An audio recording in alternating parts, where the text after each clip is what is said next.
Can I ask everybody to take their seat, please? We are starting on time. Thank you very much. Now, let me start by thanking you, Minister Şimşek, for choosing Bruegel for your first visit to Brussels, since you again became a minister 11 months ago. A lot of things have happened in the last 11 months since you have assumed again the role of Minister of the Treasury and Finance at a very important time for the Turkish economy, at a very important time for the state of the region, the state of the world. The relationship between the European Union and Turkey is truly a very, very important relationship. And it matters, and it should matter to all of us in the European Union and in Turkey about the state of the relationship and about the state of the economy in Turkey and the state of the economy in the European Union, both of which need discussion and certainly need reform. So we are very much delighted again that you have accepted the invitation to come to Bruegel and to share your views about both the state of the economy, of Turkey's economy, 11 months after you assuming this new role, and at a time, as I said, where the geopolitics in our region, the Eurasia region, is so complicated that indeed we wish that our ties can be closer. So we will hear from you about the state of the economy and about your vision for Turkey's economy also in its relationship of the European Union.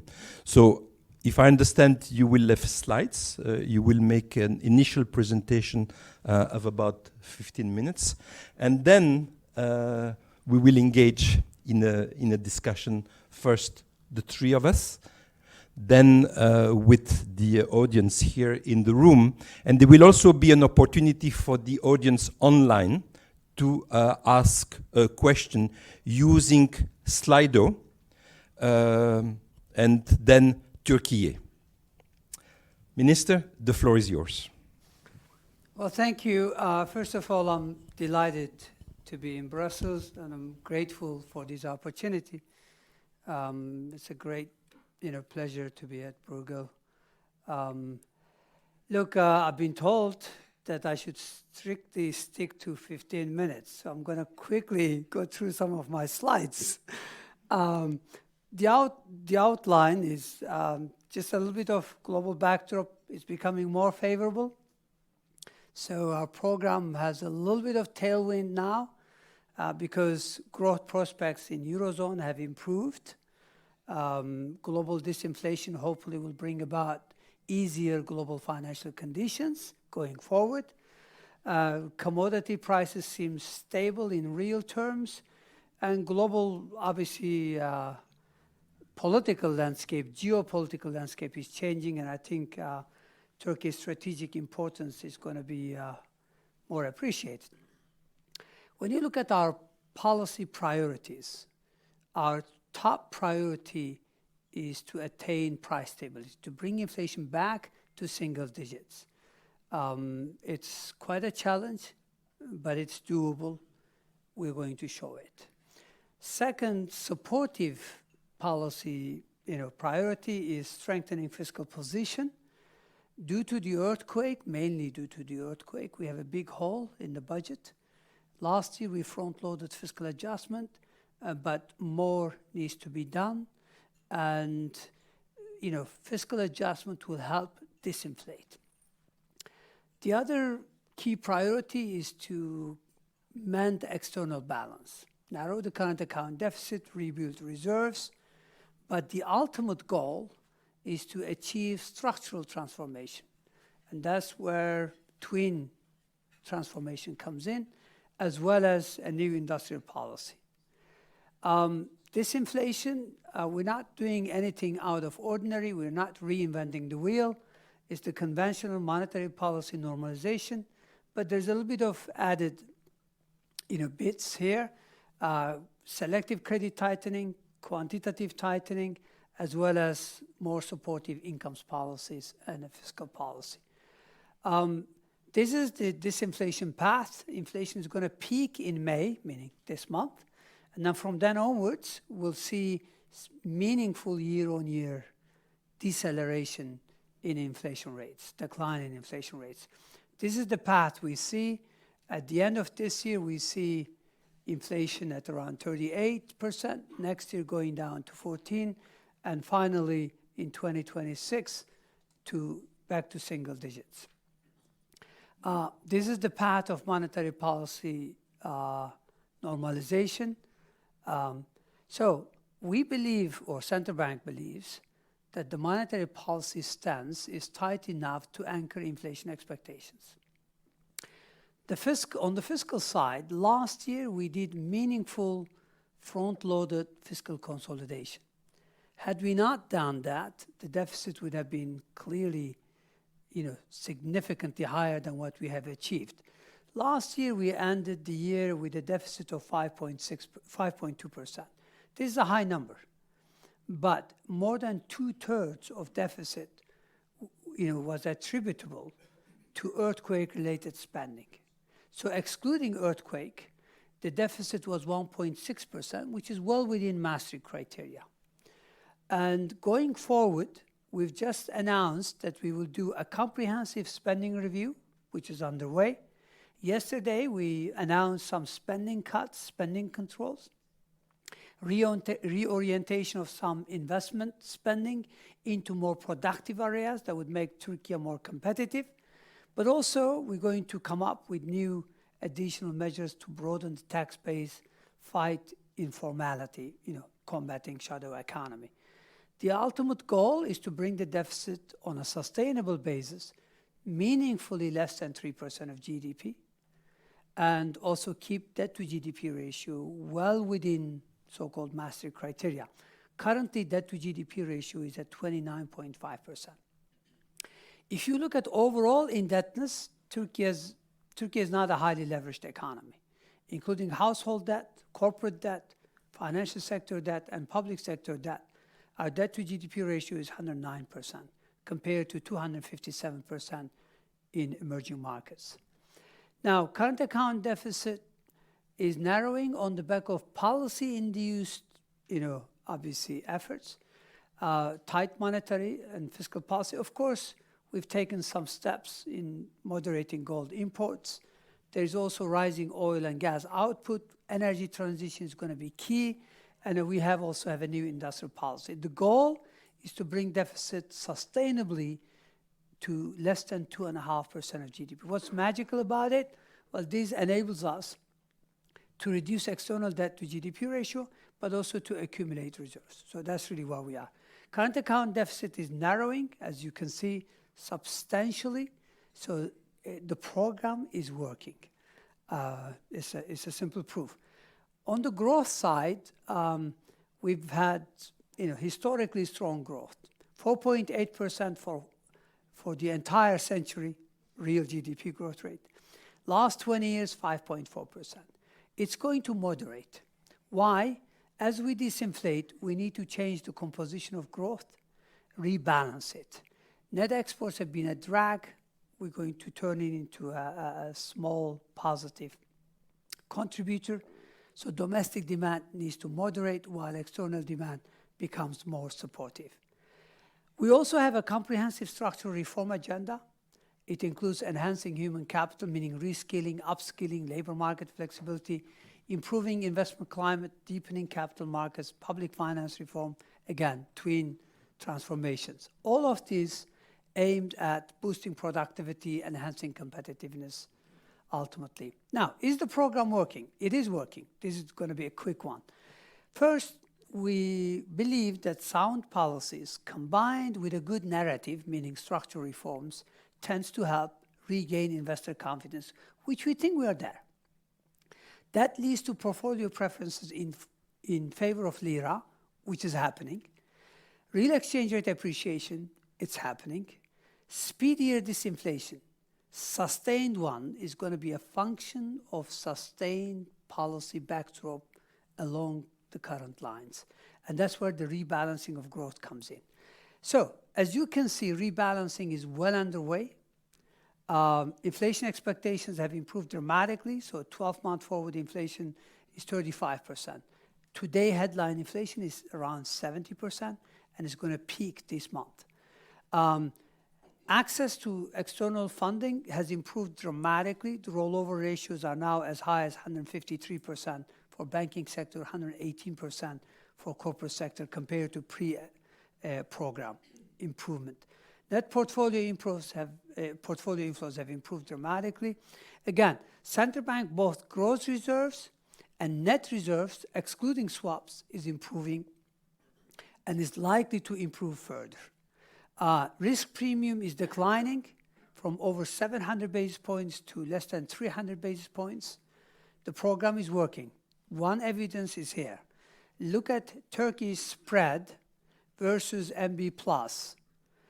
We clearly, we were negatively, an outlier in some ways. Today, we are outperforming. The red line is Turkey's spreads, and the blue line is emerging market spreads. Exchange rate volatility has declined, and rating agencies have noticed the progress. They upgraded our credit ratings. The outlook for Turkey-EU relations.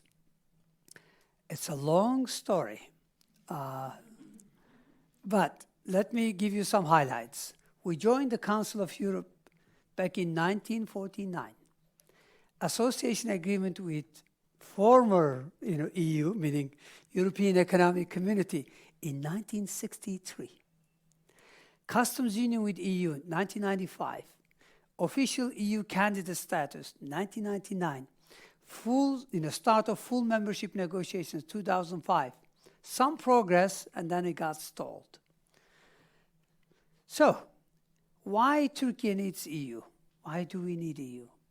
Well, first of all, EU has served as an engine of change for Central and Eastern Europe.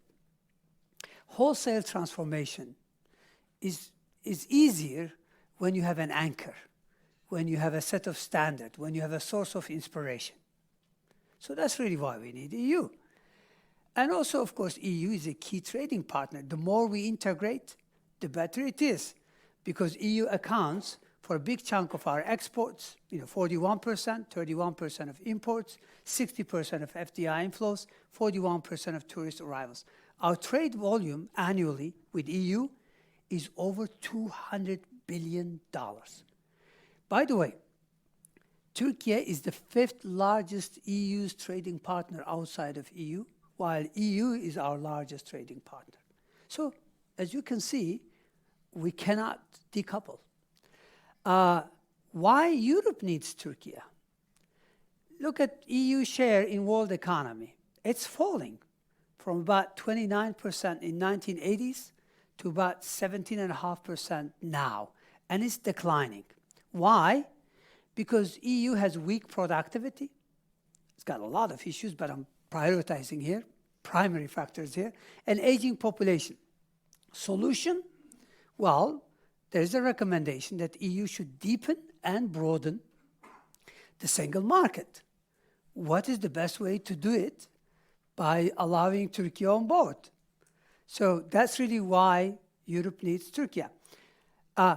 Let's look at this table. I know I'm not going to go into details, but if you take working age population, we are as big as 17 EU member states. 17. It's like a big bang expansion. But of course, Europe is not ready for that. And Turkey obviously, has moved on. Still, I really believe that there's a lot we can do. And I'm going to come to low-hanging fruit. Turkey is not just a sizable economy. It's over $1.1 trillion, at current exchange rate. It's also one of the fastest growing emerging markets. If you take 20-year average, the dotted line is Turkey. The yellow line is emerging markets excluding China, India. As you can see, massive outperformance. And Turkey is the largest convergence story in this time zone. And the convergence is happening. You know, per capita GDP was at 40% of EU average, now it's at 74% of EU average. When you look at the drivers of medium-term growth, clearly fragmentation, debt tends to be a drag, while AI adoption going forward, of course, and working age population and reform tends to be positive. And Turkey has all of them. Because AI preparedness index, Turkey is much better than emerging markets, so we can be supportive. Working age population growth, the red one is Turkey. Compared to our income group, we are in really great shape, even over the next 10 years, 15 years. World Bank Logistics Index suggests that we have a great infrastructure. Energy transition is happening, is well underway. I don't have time because you said 15 minutes. Industrial transformation. If you look at manufacturing value add relative to our per capita GDP, we are ahead of EU. So why aren't we richer than EU? Simple. Because our economic complexity is not what it's supposed to be. We need to move up the value chain. But we can do that. We've done it in the past. We'll do it again. And green complexity potential, apparently, this is University of Oxford, Cambridge, and LSE scholars, they think that Turkey has the 6th largest green complexity potential. We could be a great partner in helping world get greener, achieve the transformation. We are also one of the best candidates for nearshoring and friendshoring. And here is the agenda with EU. Customs union, it's no-brainer. We need to upgrade it. Visa liberalization, we need to allow business people to travel to Europe to do business. We need to cooperate in energy, security, migration, and business partnership in third countries. So, as you can see, I fit all of that into my less than 15 minutes. Impressive.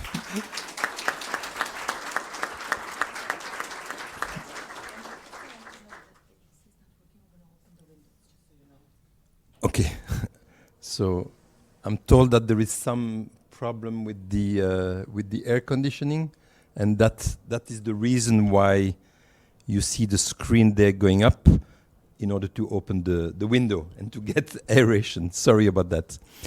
So you certainly showed the seriousness of your task, number one, by showing all those graphs in the first part about what has happened with the correction, the macroeconomic correction, and indeed Turkey needed and still needs a correction from some of the past macroeconomic management or mismanagement.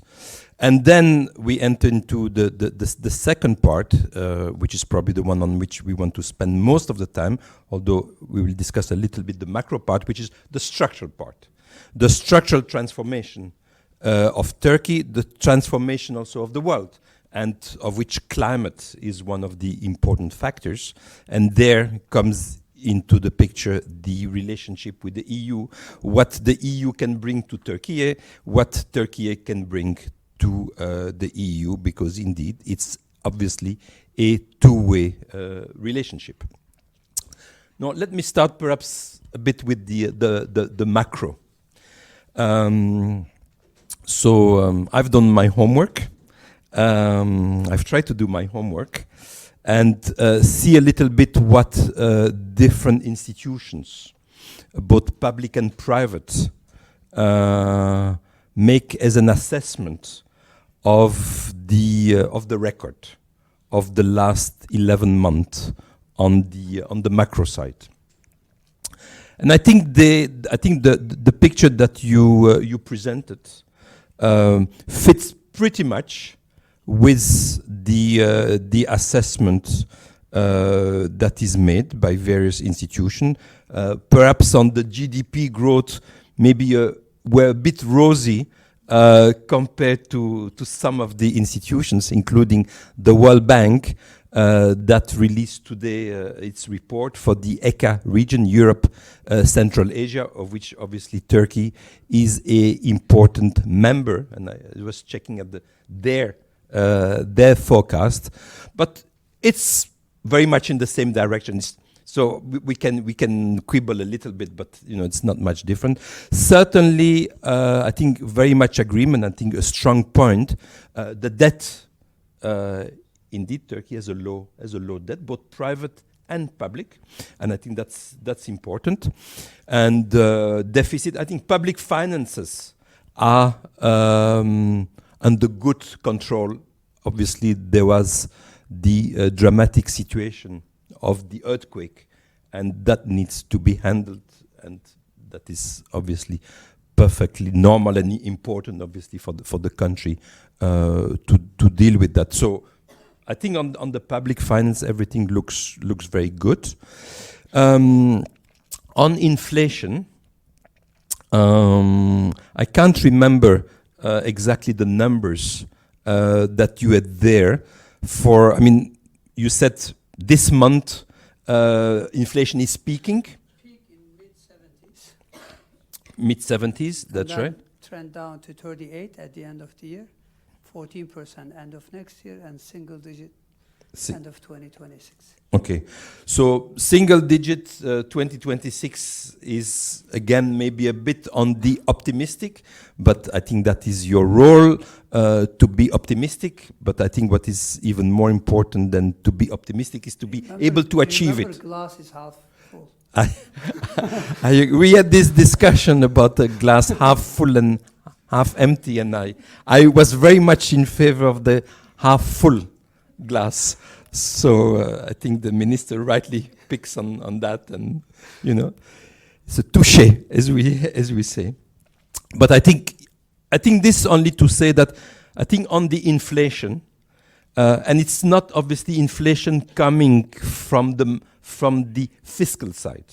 Okay, so it's inflation coming more from the monetary side, and I know that there've been important changes in the management of monetary policy, but that indeed is very, very crucial, right? It's not a fiscal reason, since fiscal is pretty much under control, but the central bank and the action there, I think that is something to be checked. So I would say the main point attention on the macro side is the inflation.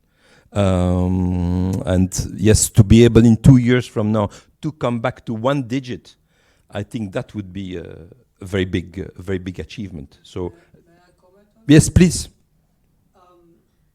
IMF last year released a study. They looked at 100 inflation episodes in 56 countries. And the study concludes that it takes about 3.4 years to get inflation back to pre-shock levels. Our program is purely evidence-based in that sense, but also we do have not only a monetary policy course correction, which is done largely. On the fiscal side, we believe that there's a lot we can do, we should do, because we need to support, while debt to GDP ratio is very low, so sustainability is not at stake. But central bank needs our help. So we need to reduce fiscal impulse. That's why we are, in the coming months, we're going to push for meaningfully lower deficit, including earthquake-related spending relative to last year. So we're going to help central bank disinflate. Central bank also is using all other tools, including selective credit tightening, quantitative tightening. The key here is going to be incomes policies. That also needs to be supportive. So going forward, I think the only challenge for central bank in disinflating is the inertia in services prices. Core goods tends to respond faster, which is, by the way, is responding. Also, expectations are key. Unfortunately, when inflation is de-anchored, pricing behavior, as you know, as an economist. So what I'm trying to say here is that as we begin to show that the program is working, that inflation is falling, I think expectations are likely to begin to converge with our today, what you would consider to be guesstimates, what we would consider to be, midpoint estimates. So yes, we do have a challenge there. We recognize that. It's not going to be easy, but we're doing what it takes to bring it down. So my conclusion is inflation cannot defy gravity. I think you. As an economist, I think you put the emphasis on the right term, expectation. So inflation is indeed a process of changing expectation. So you slipped the country, not you as the minister at all. You were not in business during those years where inflation picked up almost out of control, but now you are tasked with bringing back under control. And yes, expectation went the wrong way, and your task and certainly your personal credibility is a help. And all analysts, all international analysts have said, great, he's back. And changing expectation, and I think that is definitely, you start with a strong capital, a difficult task, difficult numbers, but a strong personal capital, and then indeed, then the next thing is the results. Delivery. So now, substitute to delivery. Exactly, and that's what the markets will observe. So you said, and I think there is general agreement that we are coming to the peak, but the peak is at a very high level, and now we will see. The markets, the analysts will see whether indeed it will be you. Actually, you are delivering into bringing back the numbers to on the path you are. In a sense, okay, we will meet again in 1 year, and we will check. But certainly, okay, deal. We'll see you this time around next year. That's right. So, and certainly we wish you all the very, very best. But again, I think the expectation is indeed. Every institute that I've read show whether one gets to below 10% in 2 years, or whether it's around 15%, there are different views. But they're all showing that indeed from the peak where we are now, it's coming down substantially. But that's the expectation. In a sense, it's the expectation built on your reputation. That's basically. But no, you have to be able to deliver, including within the structure of the country. You can't be just the magician on your own. So yes, I think the news are good. For your information, I traveled around the country over the past few months, and I told business community and opinion makers that I am not a magician.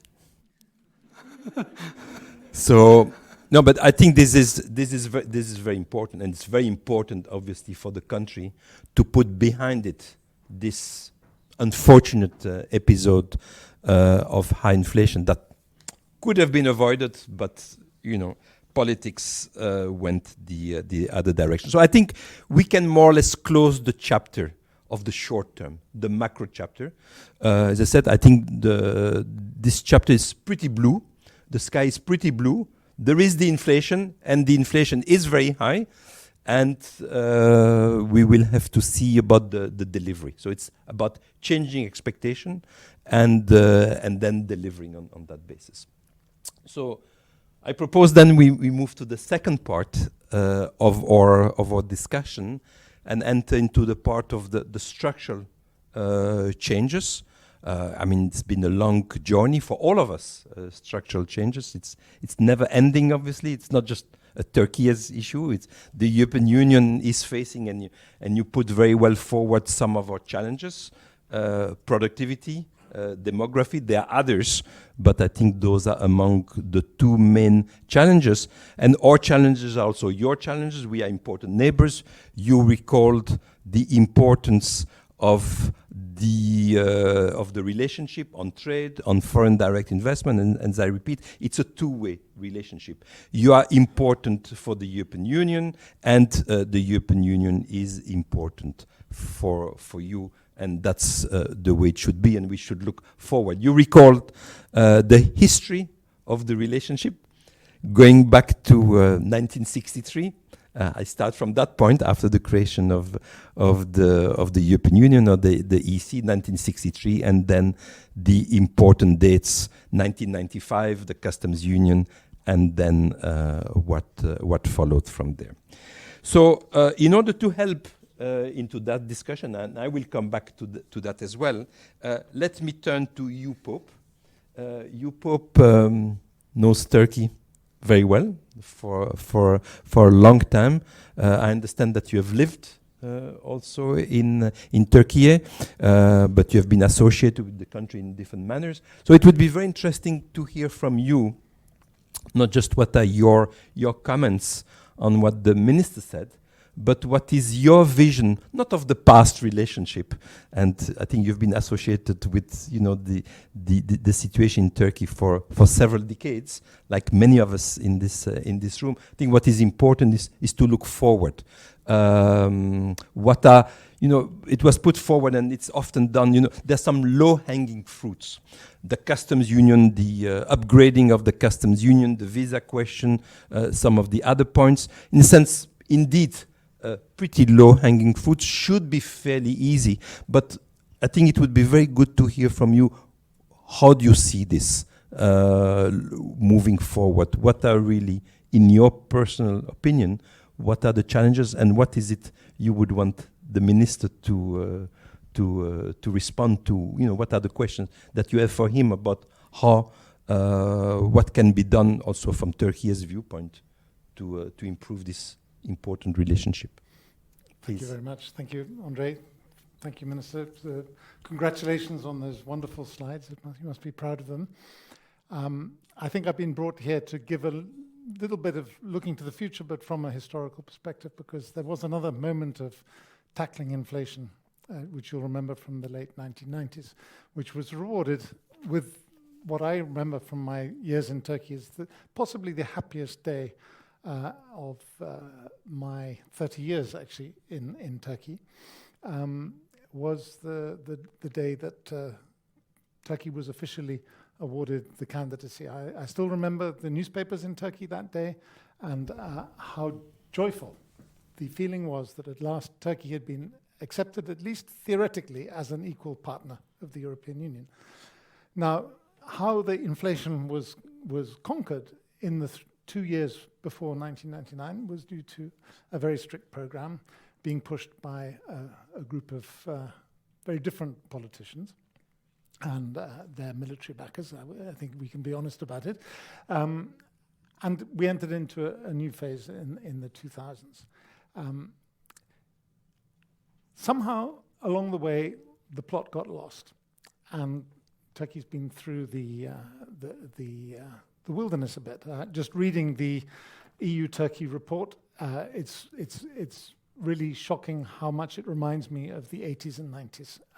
The backsliding, no progress, no convergence, despite the numbers we've just seen, which do make it a new Turkey that's coming back to the table. Because I do remember very much that the argument that people used for not taking Turkey seriously was that Turkey was too poor and too Muslim. But the too poor part of that has definitely gone, and I hope that Europe has got more sophisticated about the other side of that prejudiced view of how things were looked at. I would say, however, that this is the first foot that's landed, the structural adjustments, the package that you announced yesterday, the long road on which you are embarking. But this is not the first time, and a lot of people in this room and elsewhere will remember that we've been here before and it didn't go anywhere. And that it's all very well to hear that satisfactory noise of the engine of convergence and the narrative getting underway and the good music, the theme music, the pleasant slides. But in order to really convince people that there is a structural reform underway, is there not going to have to be more on the political side? Is there not going to have to be some consolidation of the messaging from Turkey that, yes, you are our biggest trading partner, you are so important for investment and attitudes, and even if the two sides still don't seem to understand each other very well, that Turkey takes the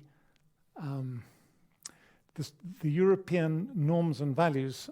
I know that it's theoretical as much as practical, but it takes those political commitments seriously. Do you think that that's important for the next stage, this medium stage that André was talking about?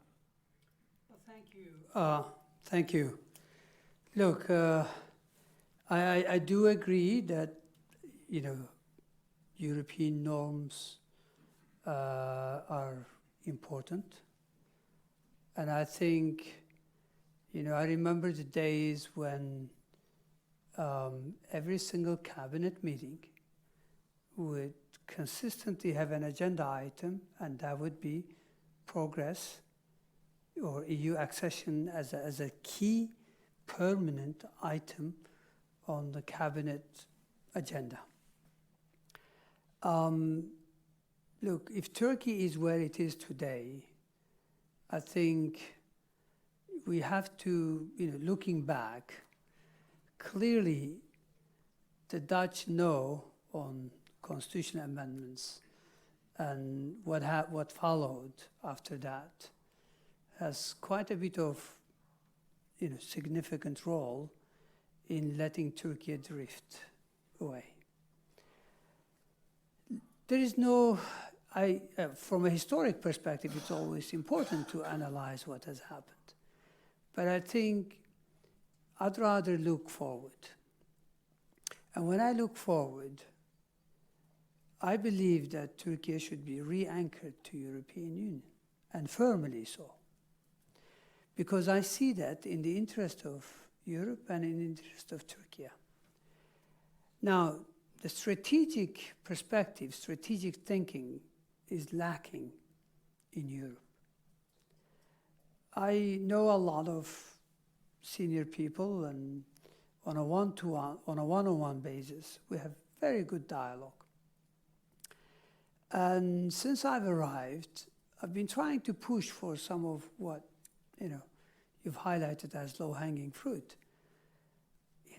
Restarting high-level dialogues on economy should be no-brainer, on trade, on energy, on other issues, so on political issues. So I think we need to get European Union also to respond to recent progress. So that's one thing. Yes, we have to do a lot of homework. On that, we agree. But at the same time, European Union, if it wants to have Turkey on board in one form or another, okay, it cannot allow this issue to be hijacked by some maximalist demands by certain member states. So, or at least not use those as an excuse. So all I'm saying is this: allowing European Investment Bank to operate in Turkey is no-brainer, in my view. Start looking at upgrading customs union. It's in the interest of EU as in the interest of Turkey. This is not highly politically charged. But sadly, because Turkey is too big, no longer poor, in fact this year, we are highly likely to join World Bank classification of high income country status. We are only $736 shy, from that level. So what I'm trying to say, we're no longer too poor. And I think we have the potential to catch up. There's evidence. I think we are, simply because Europe is losing ground, but also we still have the type of dynamism that will support us. So what I'm trying to say is that we're no longer too poor. Culturally, religiously, yes, we're different. But supposedly, Europe is about values, quote unquote. I think the issue is that we are too big for some. And I mean it in certain circles, because if you take Turkey on board, clearly it's a big country. But that shouldn't get in the way of allowing Turkey to use European Union as an engine of change, political, economic, social transformation. I used to, even before joining politics and serving as a minister in my country, I used to travel from London, come here, and I used to attend these type of think tanks, both as a speaker, but also as a presenter, but also as a member of audience. And I used to say this, and I really mean it. When it comes to EU process, journey matters more than the end game. If Turkey does what it takes to become an EU member, and for whatever reason, if it doesn't become an EU member, it's great for Turkey, and it's great for EU, for European Union. Why? Because Turkey is a big country. It's historically an important, very important country. Geopolitically, it's a key partner. So having a stable, prosperous, peaceful neighborhood, in my view, is worth investing. And I used to tell my counterparts after I became a minister, those who were financially literate, of course, I used to tell them that you have a free put option on Turkey. Why are you talking about exercising it yesterday? Why? It's a free put option. So let me get back to what you said. In terms of European norms and values, we take them seriously, and we should. And we hope that Europe will live up to those also values, by the way. We're having issues right now. Look,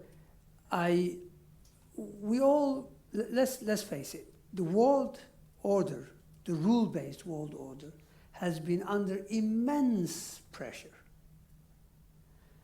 And, the Russian invasion of Ukraine, what's happening in Gaza, all of those are tests for all of us. We get tested. And unfortunately, when you don't allow people to come and speak in European Union, a rector from Scotland, a university chancellor, if they can't travel to European Union because of their opinion, that suggests that you're no longer living up to your norms and values. But I do believe those norms and values are human norms and values, and they should be upheld. And so Turkey does care, we do care, and we would like to move back to, focus on those areas. I believe that success in economic, let's say, scene or field, will have spillovers. I'm optimistic. So glass is more than half full. Let me just come in on this. I think you made a very convincing, at least to me, a very convincing argument about the journey, the importance of the process in itself, and emphasizing the values. And in a sense, it's the role of anchor. Okay. which is, I think, indeed very important. I'll tell you where I have a difficulty with the argument. So I buy everything that you said. I really do. I seriously do. Now, at the same time, I wonder how credible it is, in a sense, to pretend. So I have two paths, okay, and I have two paths to choose from. Or we have two paths, it seems to me, to choose from. One path is the path that, in principle, we are on, that started back in 1963, of which 1995 is an important step. Because it's, as I've said many times, including to some of the people in this room, you know that the EU-Turkey relation is the only customs union that the EU has. So not only you're right to put the emphasis, like every Turkish minister does when coming to Brussels, and understandably that, you know, the partnership starts from 1963, is the earliest. Now that is very correct. But at the same time, 1995, we, the EU, we did not do a customs union with any other country, even countries that did become eventually members. When we had association agreement, it was always with a free trade agreement. We did not have a customs union with Spain, with any country. Any of the members that is today a member of the European Union, we never had a customs union. And none of the candidates, or even non-candidates EU countries, we have a customs union. So the relationship of that viewpoint of the customs union is special. I won't say any, it is special, it is different. And it was put there, at the request obviously of both the EU and Turkey, for political reason. There's no doubt about it. If it's special, there must be a reason, right? Why didn't we do an FTA? Why didn't you want the FTA? Why the EU? We agreed to do it. So there was a political signaling. There's no doubt about this. Okay, and then came a number of other issues, more difficult then. But so one part is the part, number of issues, values, the process. But the process, people have in mind, yes, the process is important in and of itself. Completely agree with you. You know, it's the journey that matters. You know, so that philosophy, I personally share that philosophy. So I don't at all want to belittle it at all. It's important, but nonetheless, in the back of people's mind, it also matters where the journey is leading to. Okay? So one journey is this membership of the European Union. Another possible path that we don't like to discuss is another journey. Also a journey, also traveling, but leading to something else. I don't know, economic space, European economic area kind of relationship, single market kind of relationship, an economic relationship. Now, does it matter in your view? Doesn't it matter? In a sense, is it better? That's what I personally have been wondering. I mean, who am I to, you know, to have a view when that matters? But I've been wondering, isn't it problematic at some stage that we pretend? You pretend, we all pretend that at the end of the journey will be membership. You know we are not getting there, but you say, well, it doesn't matter because what I care is about the journey. Doesn't matter. And we, the same. We say, well, you know, you are happy with the journey? Well, let's take the ride. But politically, I wonder whether this is feasible. So do we at some stage need to say, yes, the EU and Turkey are close partners. We are very important to one another for all the reasons that you give. And the journey is very, very important. But maybe the end point, we have to have something different. And that will unleash. Because you're very right that, you know, when you list, no, I understand the ambassador doesn't like it, I understand, and I completely understand you. I have no problem. I'm testing my ideas. You know, the low-hanging fruits, they are so low-hanging. You ask yourself, how comes it's not done already? And so my question, isn't it the other problem in the way of that? It's so low-hanging, it should be so trivial that it's good for you, it's good for us, let's do. Energy, kind of, all of those things. But there are those who say, well, but if I do this, then I'm sending a signal. And hiddenly, that's not where I want to reach. So I'm wondering whether we should not clarify. That's my question. I mean, we have this discussion before, but I want to hear your views. Look, I think we should pursue full economic integration until full membership is in sight. I don't think the discussion, maybe the fears about the end game here or concerns elsewhere versus the ambitions in Turkey about the end game, I don't think that should get in the way. So this is really where it's hard to understand. And that's because Turkey membership issue becomes a big political football in Europe. This is where the problem is, domestic political football. That's the part it's hard to overcome. So everybody knows the recommendation for EU to stay relevant in the world economic scene, Europe needs to deepen and broaden single market. You can deepen without Turkey, true, without additional members. You can do that. Single capital markets, banking, whatever. But broadening, letting new members on board will add dynamism to Europe, both politically, economically, will help Europe stay relevant. Because your convergence with the United States for the next 10 years, based on some forecasts, actually doesn't imply any convergence. It continues to imply divergence because of lack of productivity, or weak productivity, let's put it this way. So letting a country like Turkey economically fully integrate, in my view, it should not be associated with the fears about the end game. So that's really where I'm lost.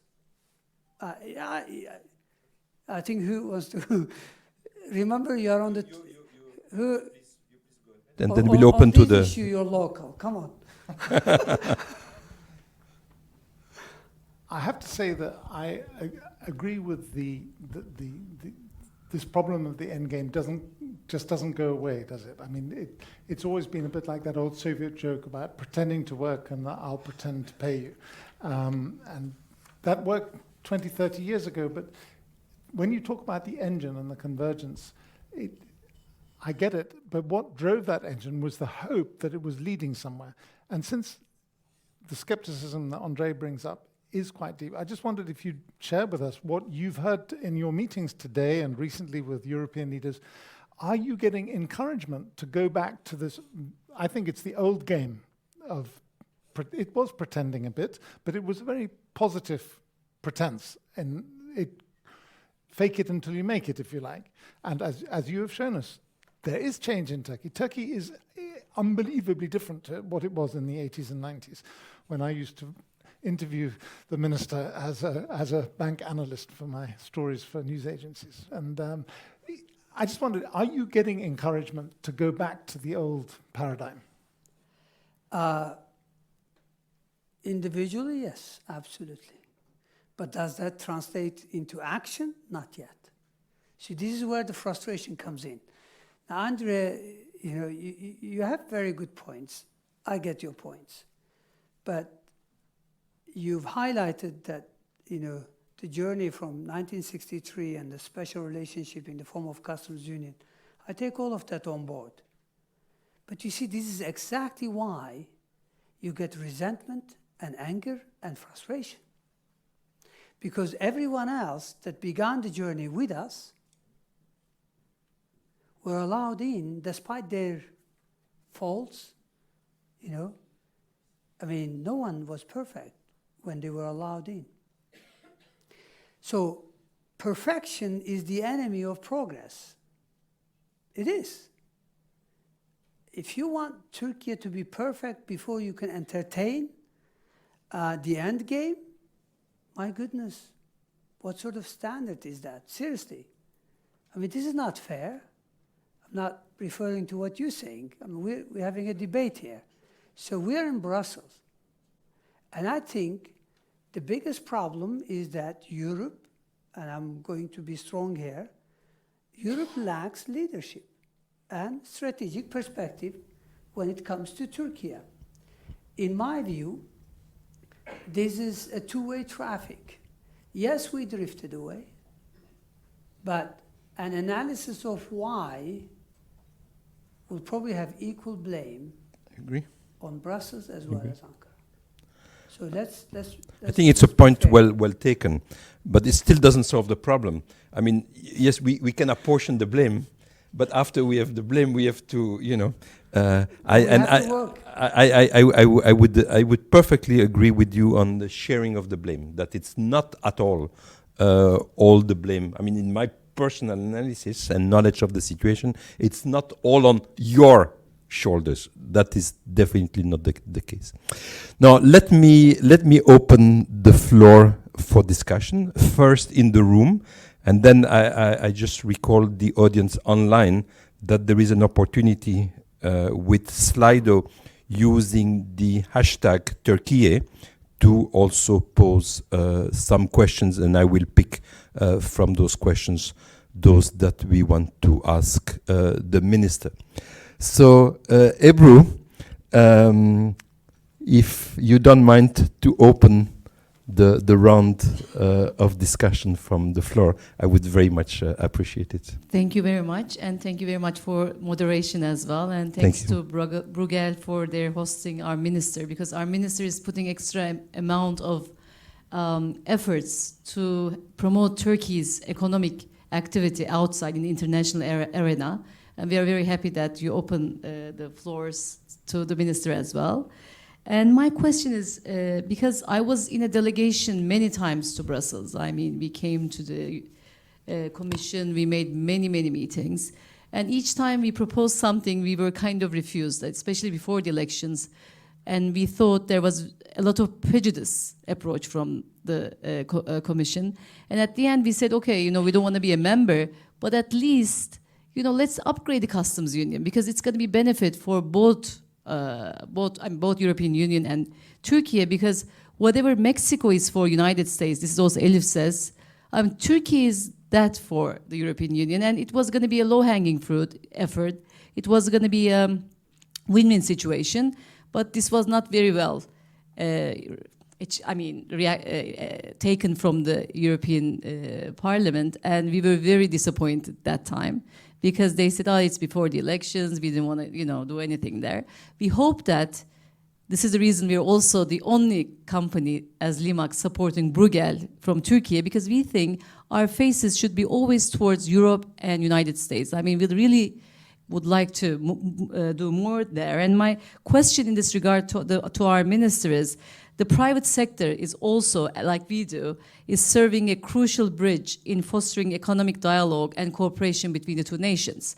So in what specific ways do you believe private sector can further facilitate and strengthen economic ties between Turkey and European Union, particularly navigating the challenges and opportunities of today's economy? Thank you.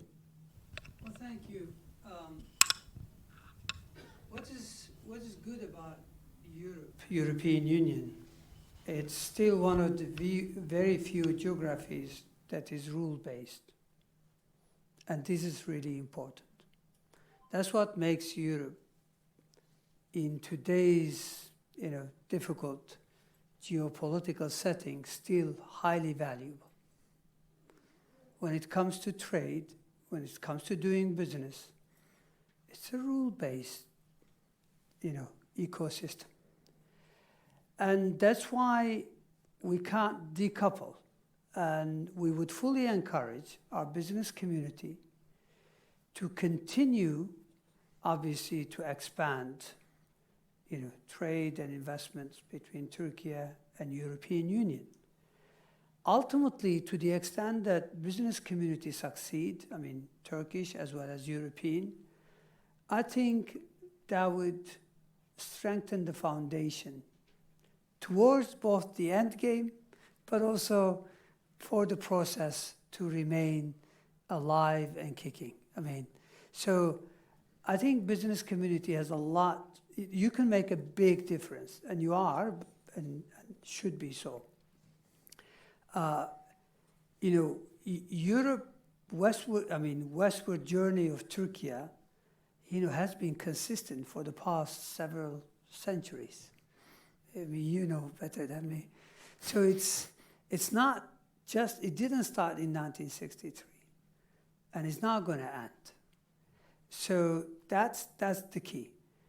In the meantime, to the extent that we can, improve the prospects of Turkish economy, I think European Union leadership will not be in a position to be able to ignore, meaning ignoring will be quite costly.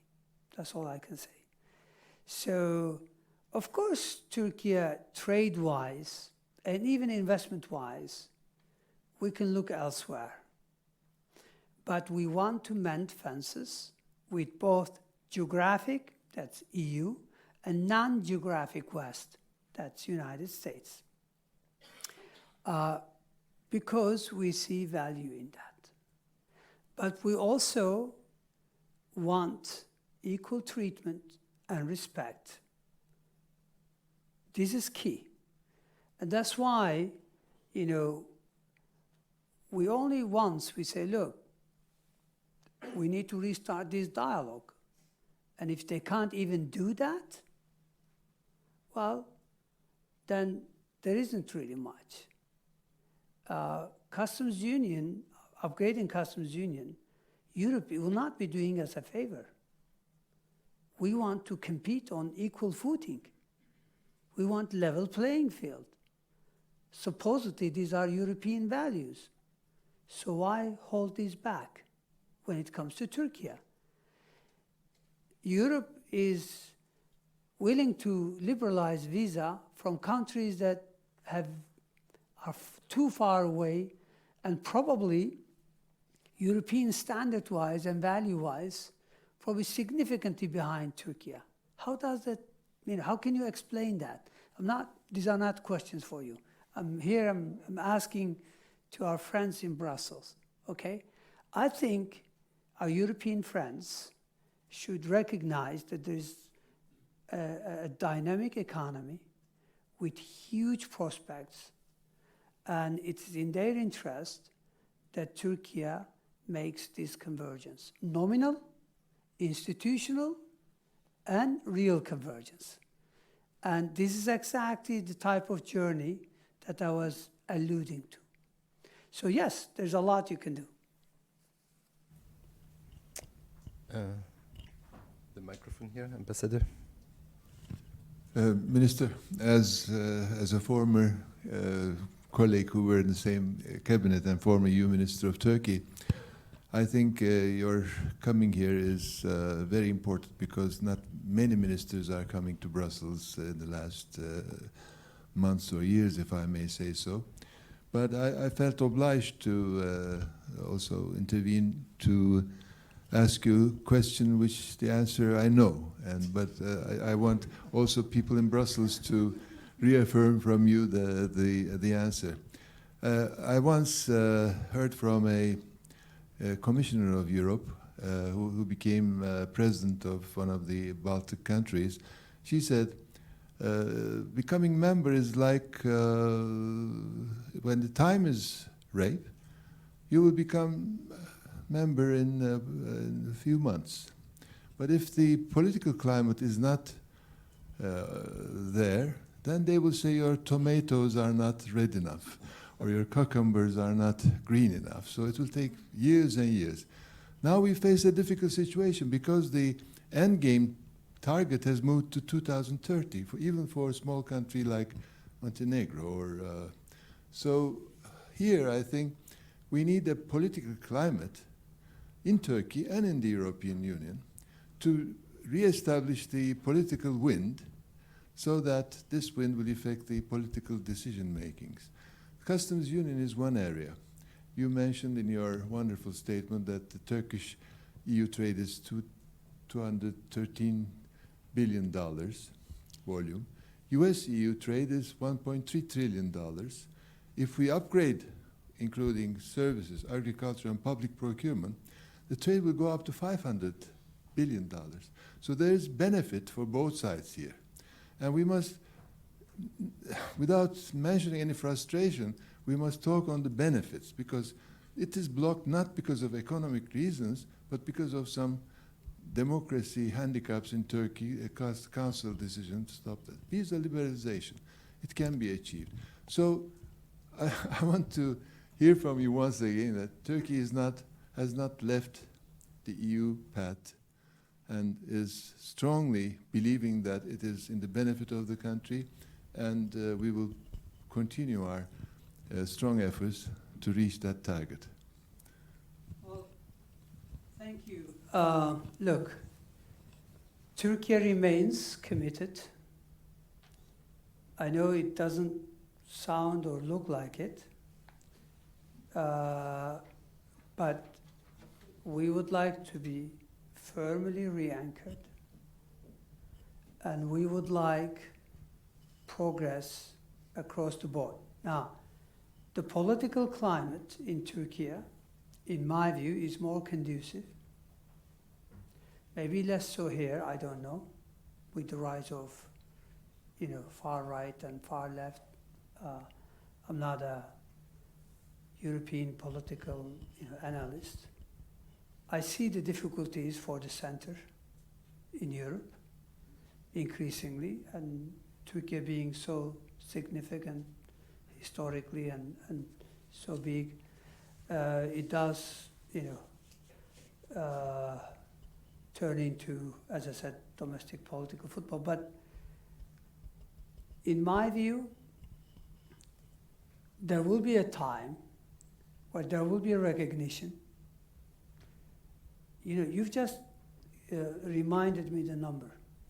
European Commission, back in 2015, they did an impact assessment of upgrading the customs union to include services, agriculture, public procurement.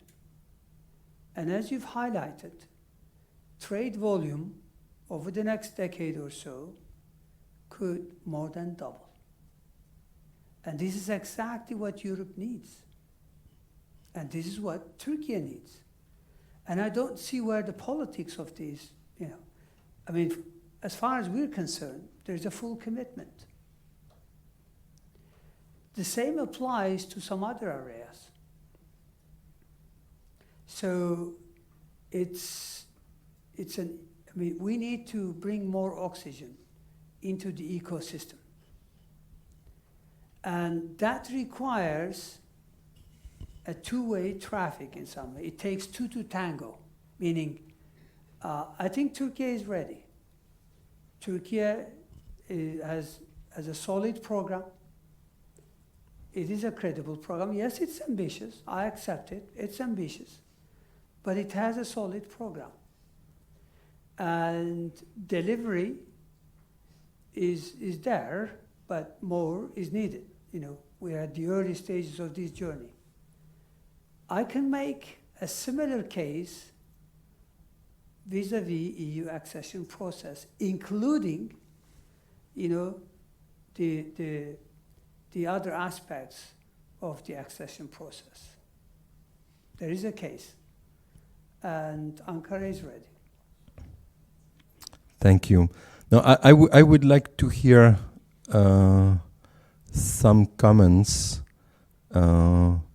Stefano,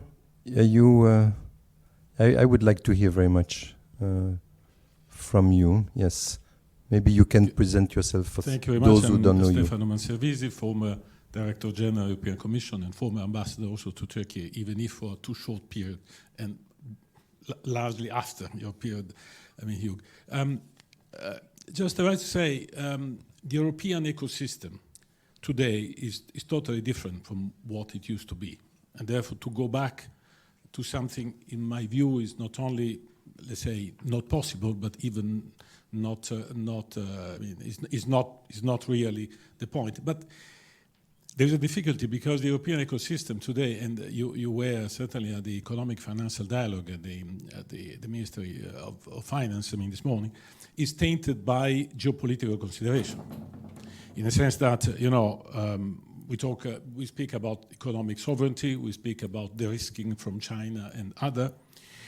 We're speaking about the new economy of security and defense in Europe. Some are even talking about a war economy, up to something like this. We have instruments like the carbon market adjustment mechanism, which is certainly, coherent with a certain Green Deal seen from a European point of view, well, not necessarily seen the same from others, including Turkey, by the way. We have, let's say, when we are talking about European ecosystem, in the making, much stricter regulation, which is not only the old good regulations in order to make market functioning better, but it's also regulation in order to protect, in a sense, this kind of would-be sovereignty that Europe is looking for. So therefore, in this context, it's obvious that there are low-hanging fruits. But these low-hanging fruits are not seized yet. Precisely because they are containing an economic aspect, logic, in terms of market increase, in terms of common interest, but it contains also a political aspect.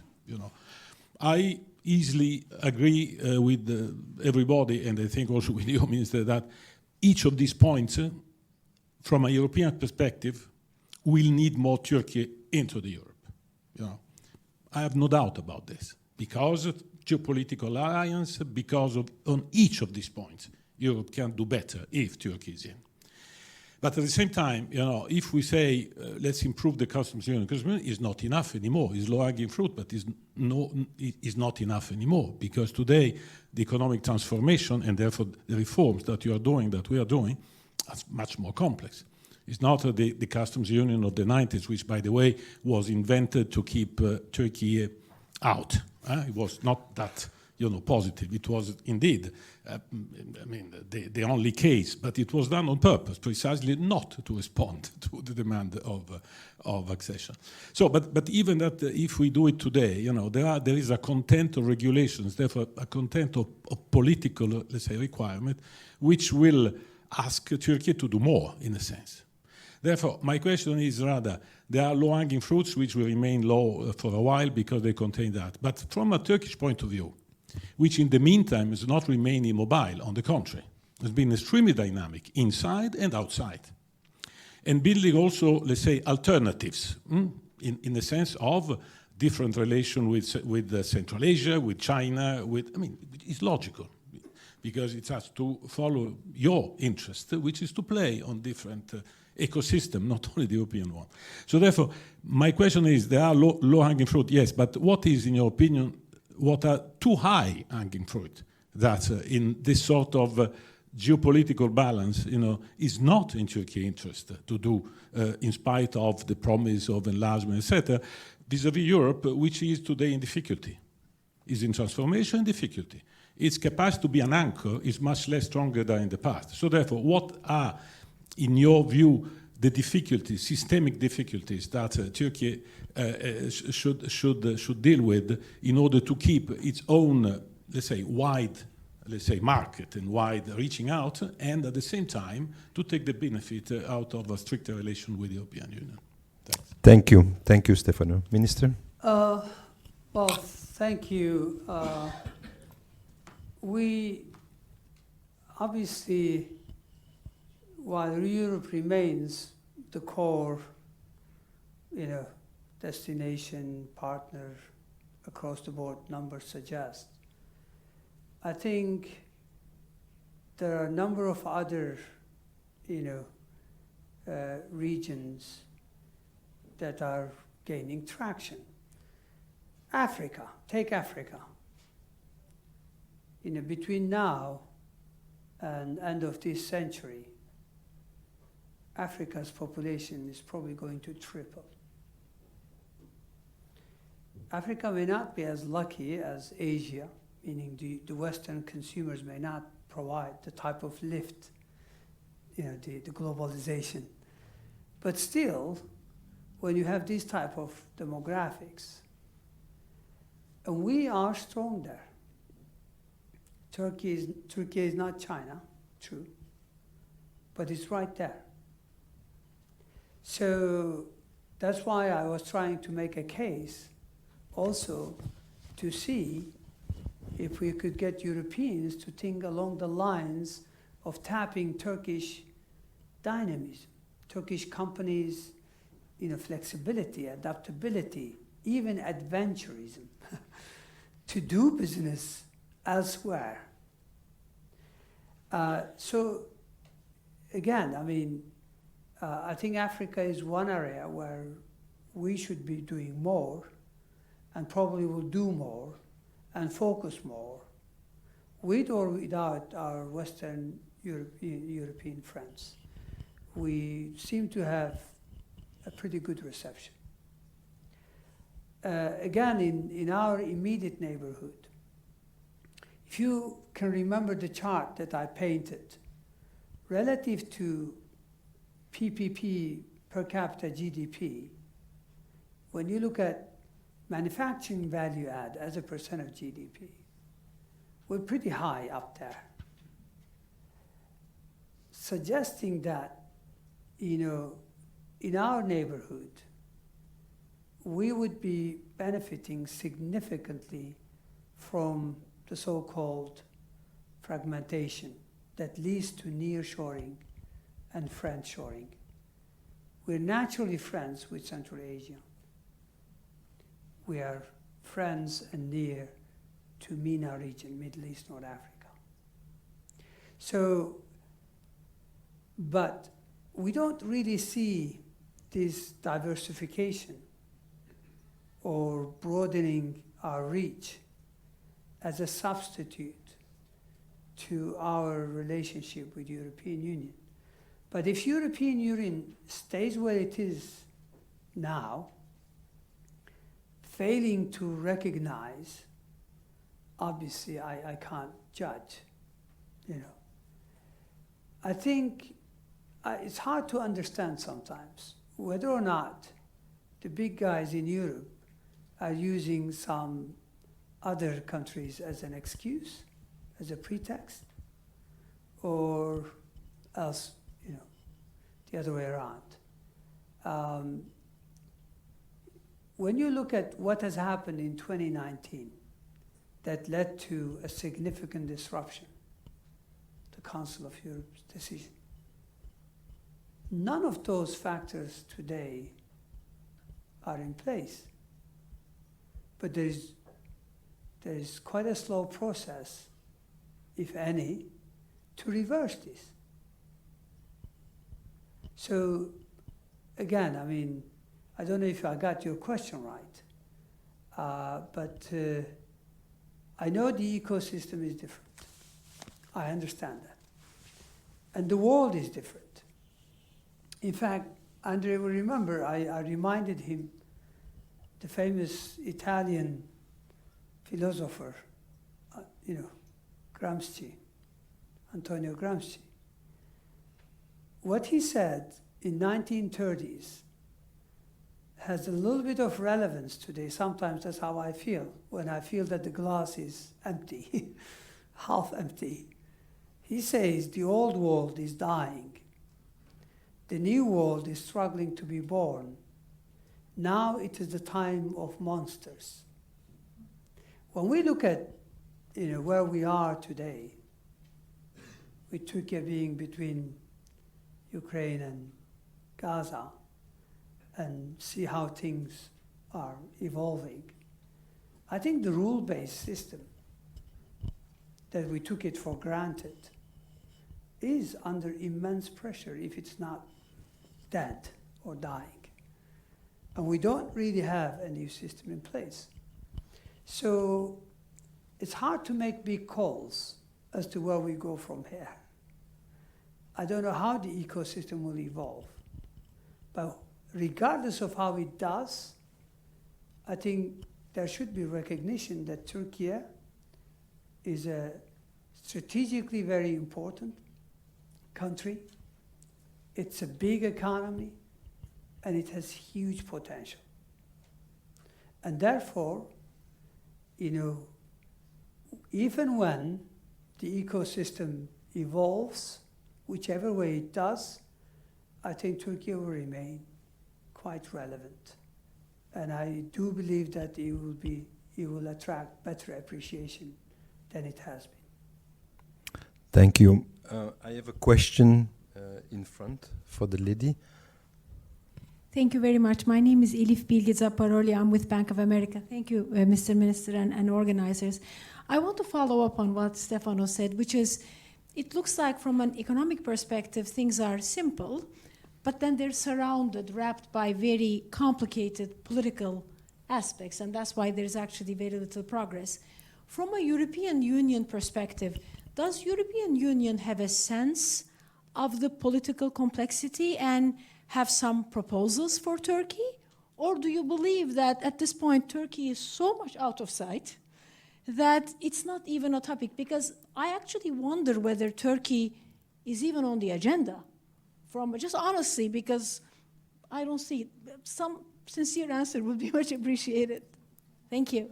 If you can, Minister, if I propose, since the clock is advancing very quickly, I propose we take 2 or 3 questions. Was that question posed to me or to you? No. The question is for you. But I propose that we bunch together a few questions yeah. rather than do one, so that we can take more questions, and then I pass it back to you at the behind. No, please, first behind you, and then I'll come back to you in the front. Yes. Sorry, I'm just trying to keep order. Yes. Thank you very much. Dear Minister, welcome to Brussels, Turkish Industry and Business Association, Dilek Aydın. André, we had a lot of discussions on we do indeed. So I wanted to share a few points on that. Customs union modernization is supported by businesses, not just on the Turkish side, but this is the position of the Confederation of European Businesses, Business Europe.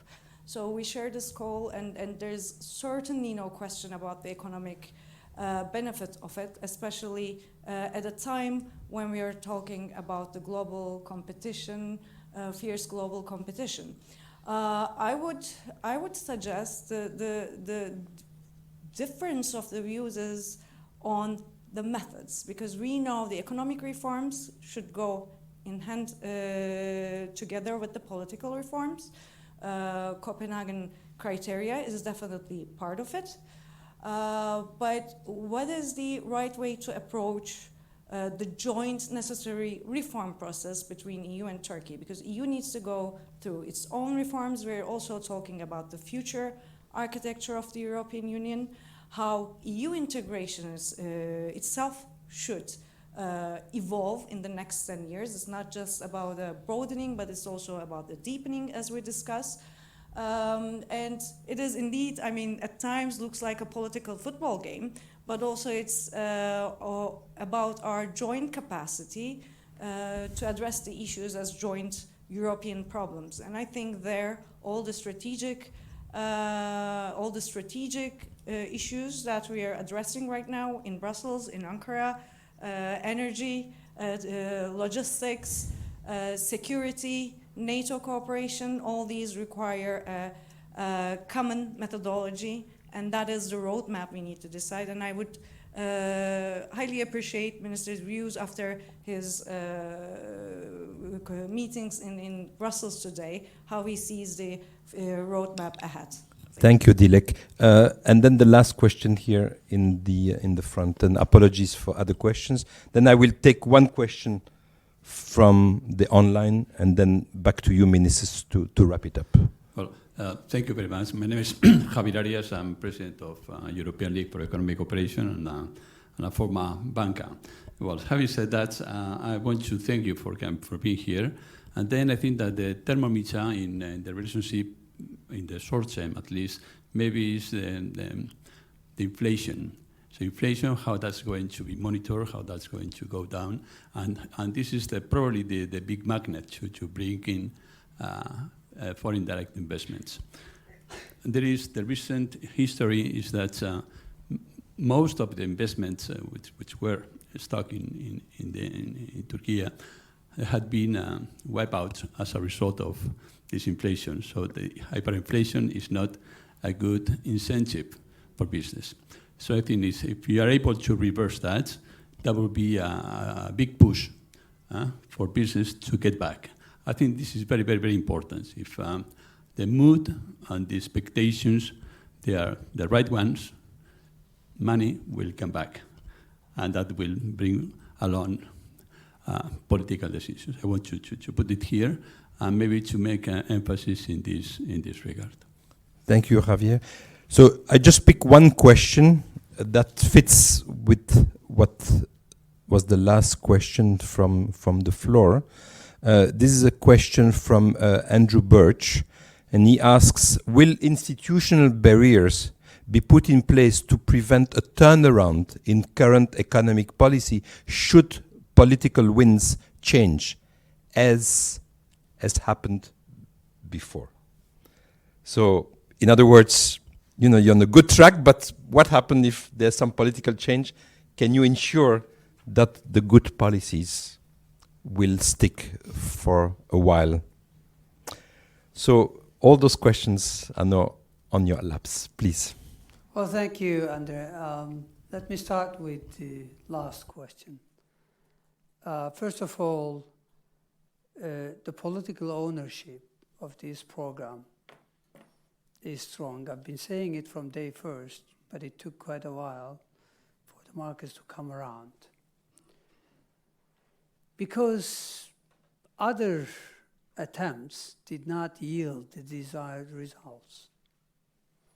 And yes, we are at the early stages. Yes, it does require perseverance, patience, and determination. It does. But I think as we achieve better results, it will become self-reinforcing. Like, sometimes you're in a vicious cycle, and now we feel that we are in a virtuous one.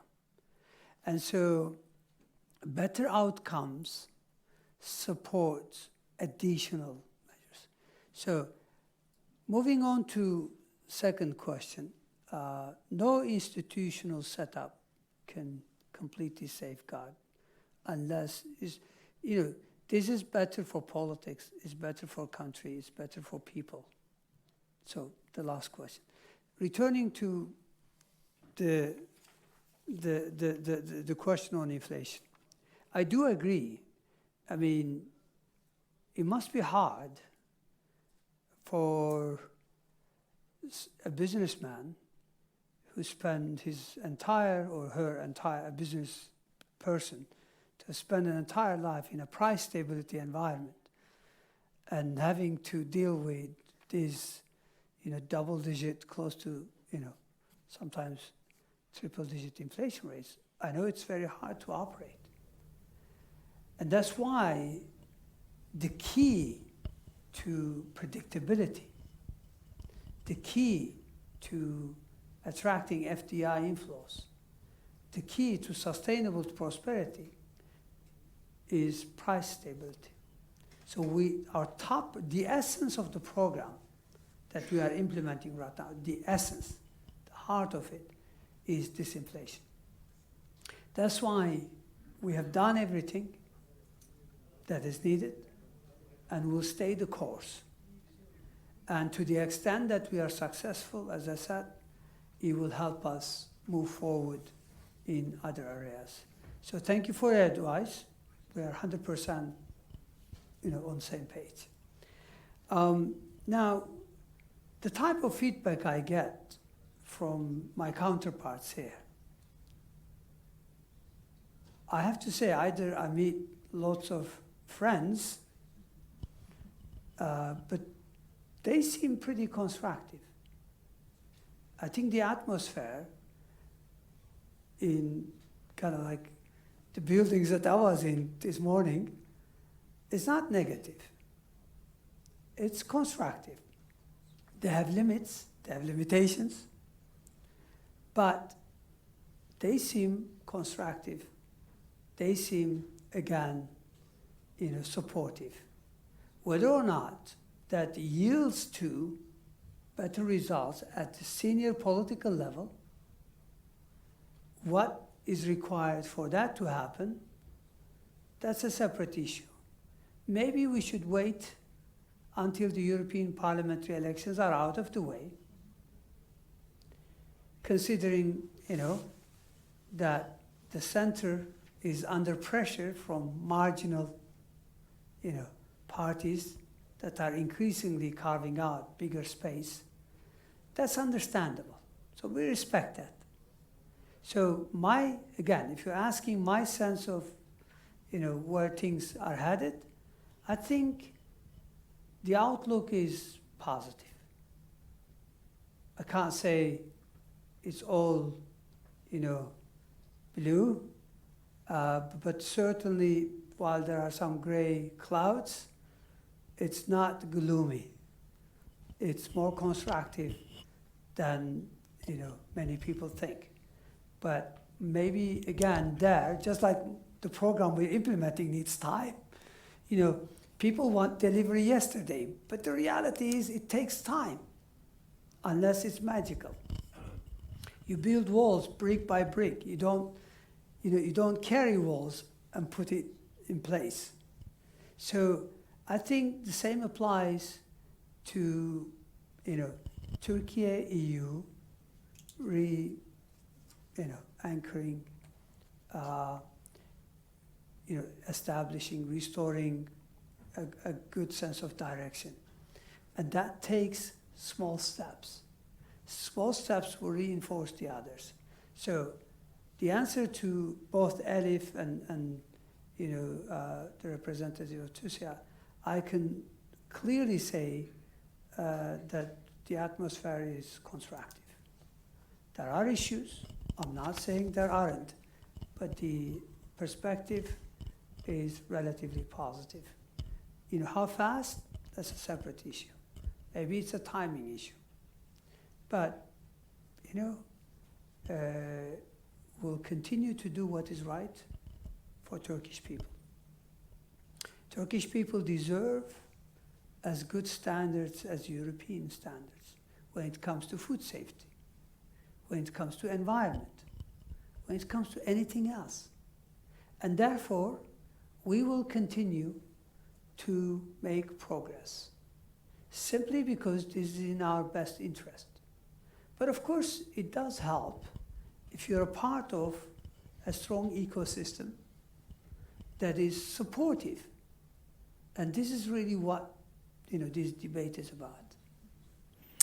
Thank you, Minister. Thank you for coming to Bruegel. Thank you for sharing in a very candid manner your thoughts, your very interesting thoughts on those interesting, important subjects.